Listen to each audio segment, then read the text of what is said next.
Today, I'm pleased to have a chat with Arif Janmohamed, partner with Lightspeed Venture Partners, to talk about cloud and the next generation enterprise technologies.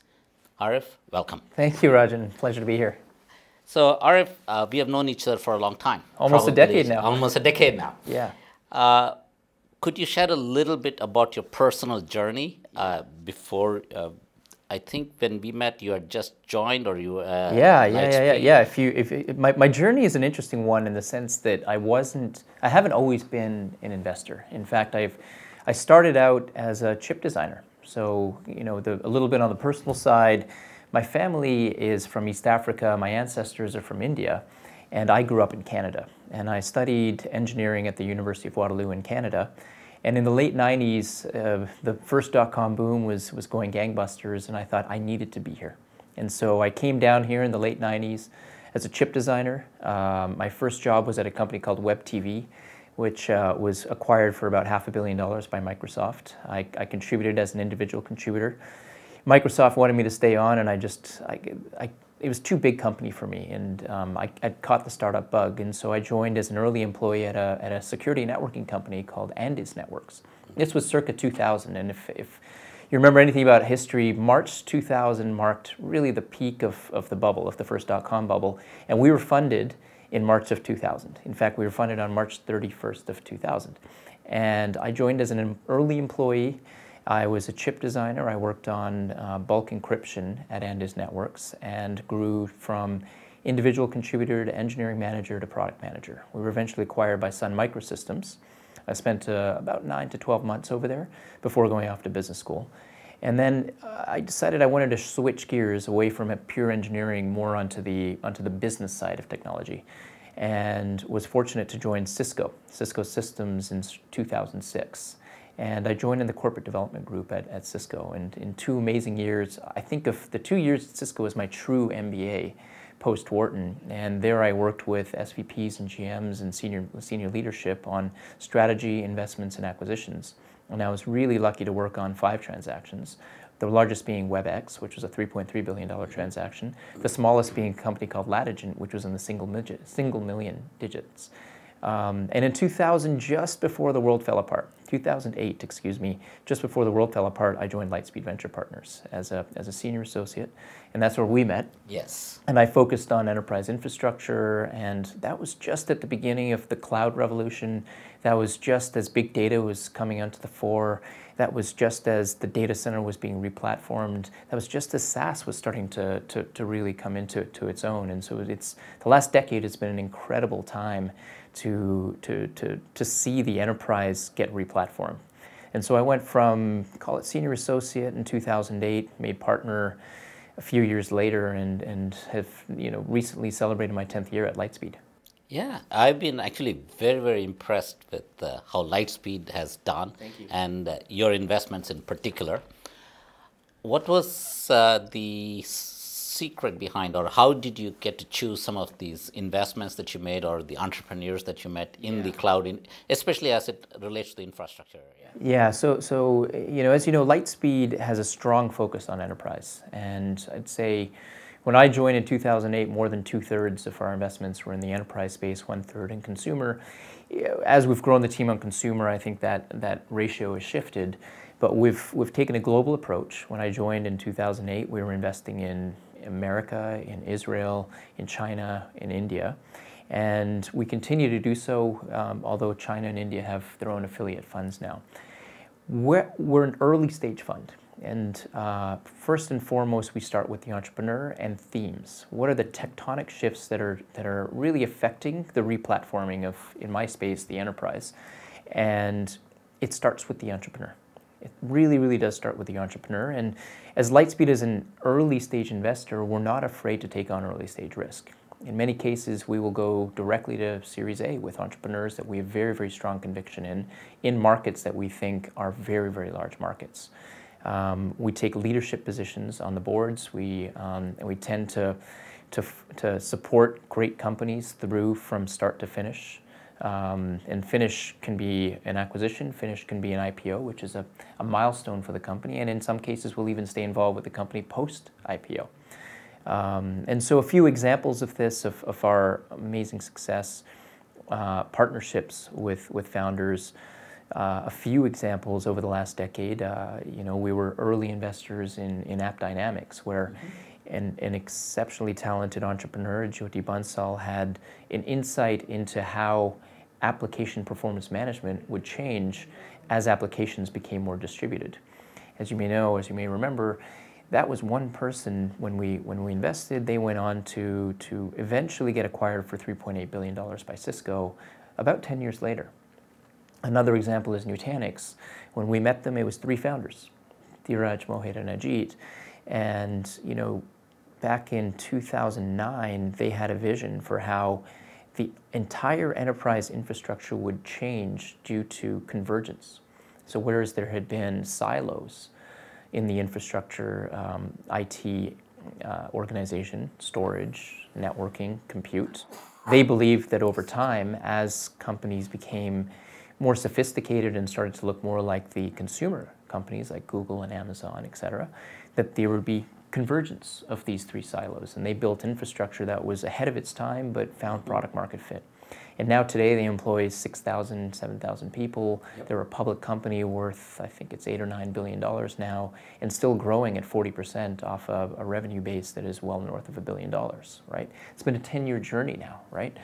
MuleSoft is another example of the type of company, the types of entrepreneurs that we love to partner with. Greg Schott came in as CEO a few years after our initial investment. Greg and his team just executed in the API world where, in the cloud-first world where APIs have become more and more prevalent, they built a company that has become sort of the backbone for enterprise application infrastructure. They went public last year. They were eventually acquired by Salesforce for $6.5 billion.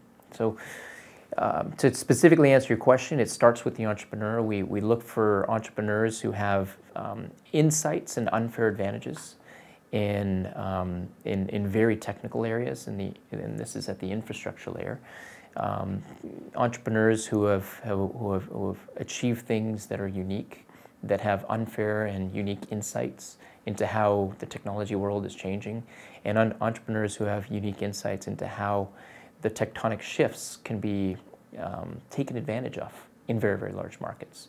And we love to partner with entrepreneurs who have insights not just in technology, but also in product, who think about company design, not just technology design, not just product design, but company design, that unique intersection of technology, product, as well as go-to-market.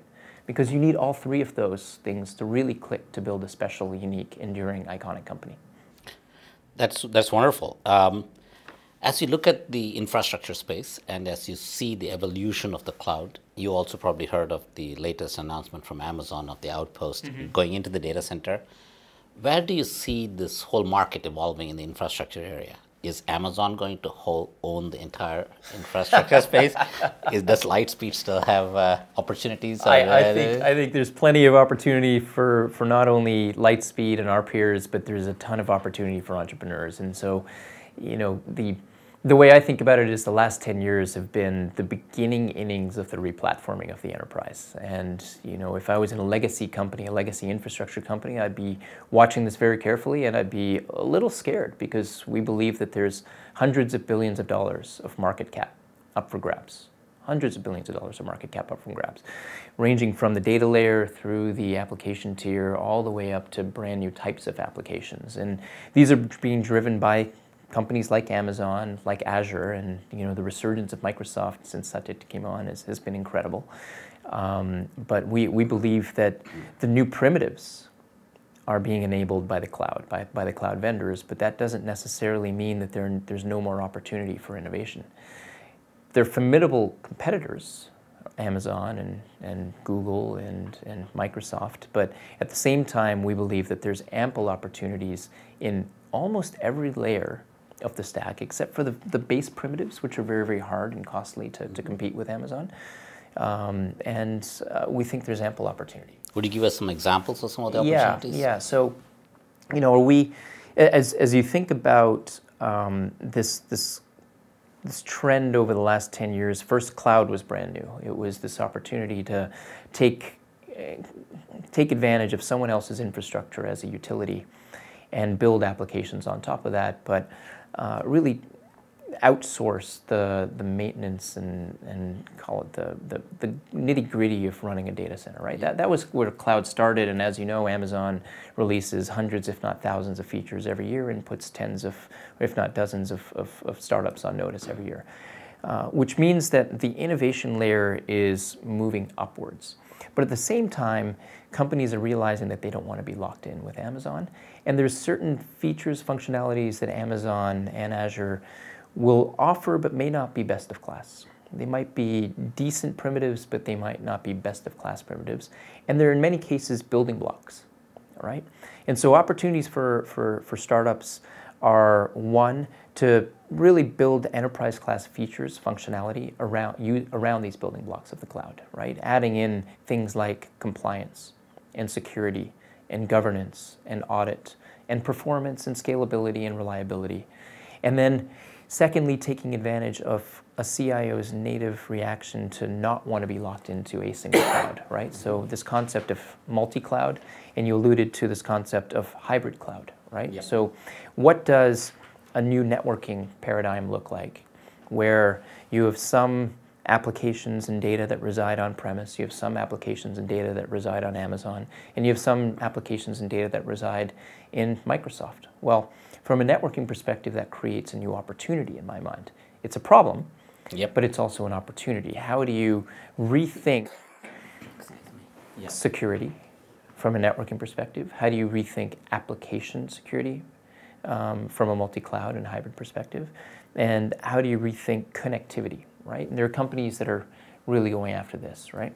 How do you think about data as it resides in multiple clouds, as it needs to be cached in one cloud and reside close to an application? How do you move data around in a very, very efficient manner? How do you run new analytics, new types of analytics, because there's a ton of data that's being generated across multiple clouds, across this new type of application?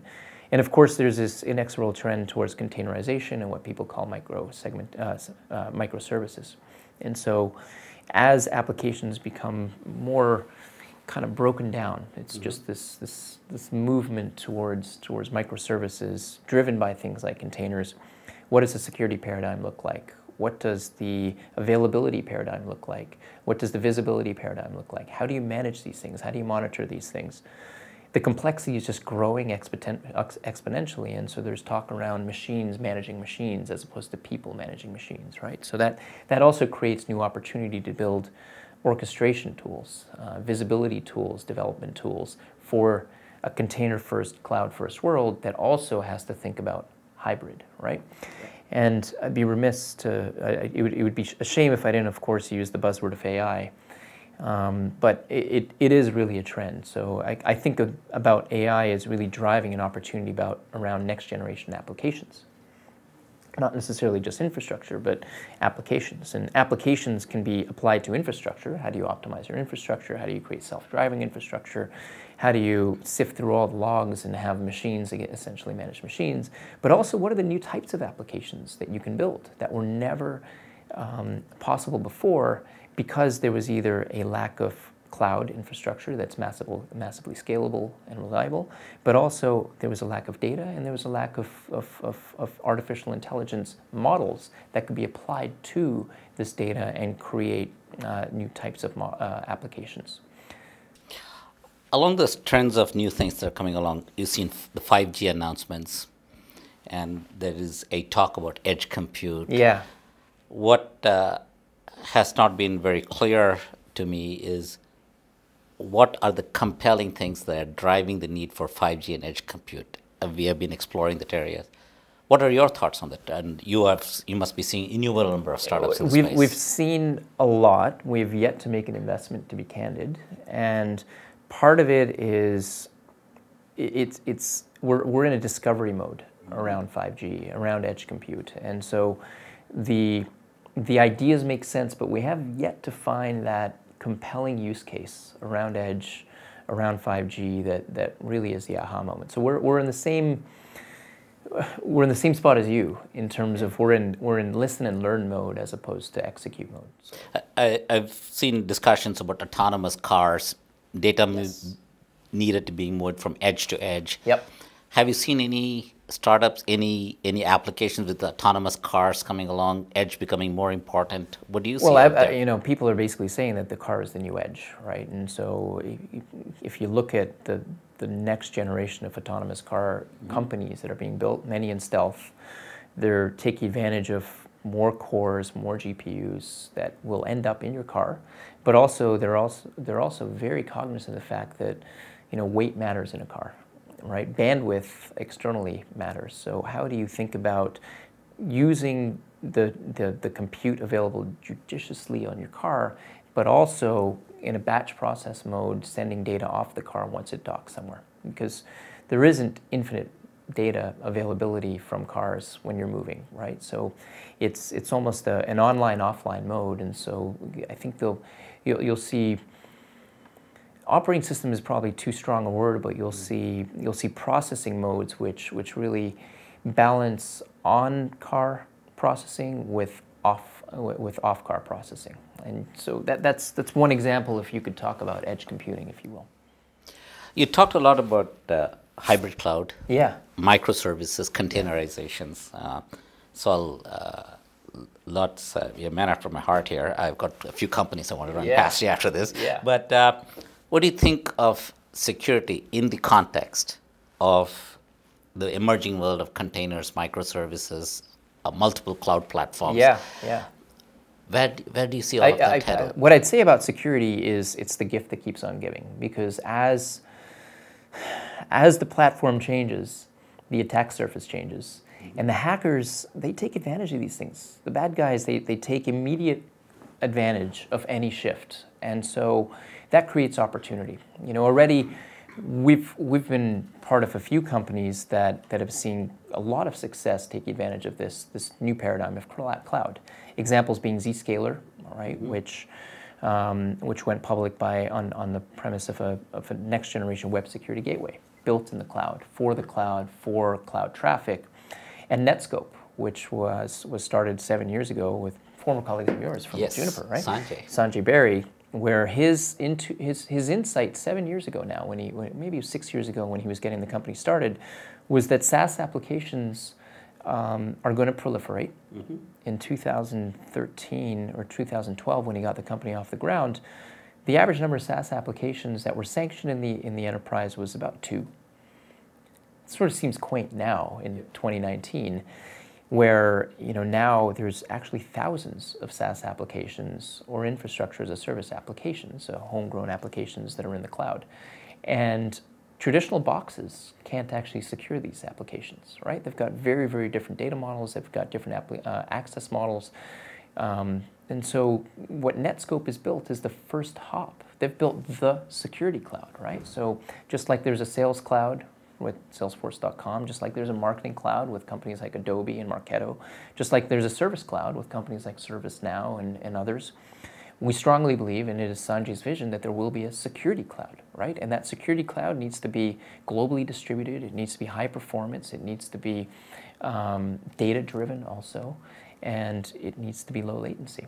And that security cloud will secure SaaS applications that are in the cloud. It will secure infrastructure that is across multiple clouds, and it'll secure applications that also live on mobile devices, right? So that's an example of the opportunity that the cloud creates. Containers, because of their ephemeral nature, because of the large amount of containers that come and go, also create new challenges around things like segmentation, around firewalling, around east-west traffic, and even around application security. What does application security look like in a world where containers come and go, where containers can live across multiple hosts, where containers can live across multiple clouds, right? So how does application security change? Because of course, as your application footprint changes, the bad guys are going to take advantage of that. And so we're also seeing companies really focusing in on next generation application security as it relates to hybrid and multi-cloud environments that are driven by and being built on top of containers and microservices. It's an exciting time. Yeah, it is an exciting time. I tell people that we live in exciting times compared to even 2000. This has been an explosive. For the enterprise world, I'd argue that this is the most exciting time in the last 2 decades, because it's the pace of change has increased, the pace of innovation has increased, the number of developers coming online is increasing, and so you're now seeing almost every company become and realize that they have to be a software company first. And as a result of that, that's creating the need for innovation at the infrastructure layer, at the developer tools layer, and then that's creating a new set of applications that are completely unique and exciting. Being an investor and seeing the gyrations in the stock market and the turmoil that is taking place, how do you think the investment cycle will be in the next couple of years? We have had a great run in the last 7, 8 years. 10 years. 10 years. 10-year bull run. Yeah. Do you see anything changing, or do you still see great opportunities to invest? Yeah, I've had the fortune to have lived through, or the misfortune, maybe they call it experience, right? Same as you. I was here in the late 90s when the first .com boom was happening. I lived through the .com bust. In fact, my commute from Noe Valley down to Mountain View in March of 2000 took about 80 minutes, and the exact same commute in 2002 took about 40 minutes. So, I've seen the absolute bottom, saw 2008 happen. What I'd say, one of the constants in the Valley is innovation will continue. Innovation will continue. Great companies will be built. And in fact, letting a little bit of air out of the system, it creates an incredible set of opportunities, because maybe there will be fewer companies that are funded, but there'll be higher quality companies that are funded. And if we look back historically, 2008 was a very difficult time. I still vividly remember in September when Lehman fell and the Sequoia Rest in Peace memo came out, and we thought innovation was dead. And then you sort of look back at the cohort of companies that was built circa 2008, 2009, 2010, 2011, right? Out of the ashes came Nutanix, right? AppDynamics grew very, very quickly out of that. Nimble Storage, in which Lightspeed was an investor, I think was born around then also. Nicira was born around then. Nicira was acquired by VMware. The list goes on. I mean, there were incredible companies that were built. VeloCloud, of course. Yeah, VeloCloud. I remember meeting Sanjay at Series Seed and Series A. Netscope was founded in 2012, right? So great entrepreneurs will not look at the stock market. They won't look at their portfolio. They'll just look ahead at what are the changes, what's the opportunity, how big is the market, and who can I bring on board to get in the boat with me? And they think the same way we think, which is it's a 10-year journey to build an enduring, iconic enterprise company. It's not a 2-year journey. It's not a 3-year journey. It takes time. It takes effort. It takes blood, sweat, and tears to build an enterprise company, but it's possible. It's absolutely possible in the best of times, and it's absolutely possible in the worst of times. Nice. You've got a very interesting background. Like you said, your parents are from East Africa. Yeah. You went to Canada. Yep. You've got an Indian background. So you probably speak 5 different languages. So internationally, besides the standard India, China, and other places, given the fact that you have a background from Africa, do you see any opportunities in the African continent or in the other areas? I have to admit, I haven't been paying a lot of attention to the innovation, but I'm there's smart people everywhere around the world. And one trend that we're seeing in enterprise companies, especially among open source companies, open source driven companies, is the distribution of contributors and the distribution of engineers. And so we've started to see over the last few years companies which might be headquartered in Silicon Valley or might be headquartered in New York or Seattle or Toronto or somewhere in the Western world, but have engineers from all over the world. Right. Intelligence doesn't discriminate. Right. There are brilliant people everywhere around the world, and the fact that people are increasingly more connected and online, and have access to compute power, it just means that there's just more access to talent and more innovation. So, Arif, you have seen various investment models and various incubators and other things develop. Yeah. The Fabric, we think we are unique in how we approach the infrastructure space. Yeah. What do you think of the Fabric model? Where do you think it fits in the ecosystem? Yeah. And how do you see this evolving going forward? Well, obviously the founders of the Fabric, you and Prabhakar, have incredible insights into technology. You've got an incredible network of people that you've worked with over the years and obviously developed over the past few years since you've been working on the Fabric. So it is indeed unique. There's a few other co-creation models or incubation models that I've seen. What I really like about your model, you and Prabhakar's model, is that you're extremely thoughtful about markets. You're extremely thoughtful about the shifts in those markets. And then you're very thoughtful about going and finding the right people to take advantage of those shifts in the markets. And so you take a very artisanal approach to company creation, which I admire. So, as a parting advice for entrepreneurs Yeah. And who are looking and saying, oh, it seems like you said, the worst of times with all the ups and downs, any advice, anything that you would recommend? You've got a wealth of experience. What would you say? Yeah, I'd say to entrepreneurs, as you're starting your companies, think long term. Don't think short term. Think long term. Pick big markets to go after. Pick big problems to go after, and partner with exceptional people. Your co-founders, your investors, your advisors. Think big, and because if you think big, then the sky's the limit. And markets really, really matter. So pick big markets with big problems. That just means it's going to take a little longer to solve the problem. But if you solve the problem, you will be very, very handsomely rewarded. Thank you very much, Arif. Thank it has you. been a pleasure. It was wonderful insights. Yeah, I really enjoyed it. Look forward to collaborating with you on an ongoing basis. Absolutely. Thanks, Rajan.